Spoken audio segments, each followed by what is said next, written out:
Sa susunod na linggo na, idedeklara ng Department of Agriculture ang food security emergency sa bigas. Detalye tayo sa ulat on the spot ni Bernadette Reyes. Bernadette? Rafi, sa Martes, target ng Department of Agriculture na magdeklara ng food security emergency sa bigas.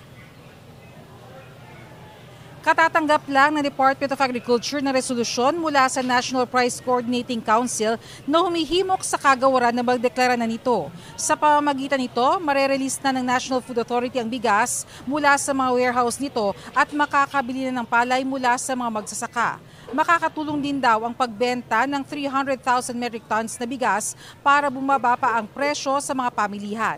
Target na ibenta ito nationwide. Bukod dito, tuloy ang programa ng DA na makapagbenta ng murang bigas sa mga grocery at supermarket. Ngayong araw, nagkaroon ng signing ng Memorandum of Understanding sa pagitan ng DA at isang supermarket grocery chain para makapagbenta ng 29 pesos per kilo ng bigas upang makatulong sa mga mamimili. Maaari itong ibenta sa mga retailers na makakapagbenta rin sa mga consumers. Samantala, ayon sa DA, maaaring magkaroon ng paghihigpit sa supply ng itlog sa Abril at maaaring magresulta ito sa pagtaas ng presyo.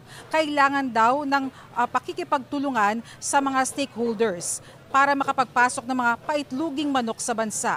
Makatutulong raw sana ang mga financial institutions para makapagpautang sa mga stakeholders para makatulong sa pagpaparepopulate ng mga manok at magkaroon tayo ng mas marami pang supply ng itlog ngayon. Samantala, base sa monitoring ng Department of Agriculture ay naglalaro ngayon sa 7 pesos and 50 centavos hanggang 10 pesos ang kada piraso ng itlog sa mga pamilya dito sa Metro Manila.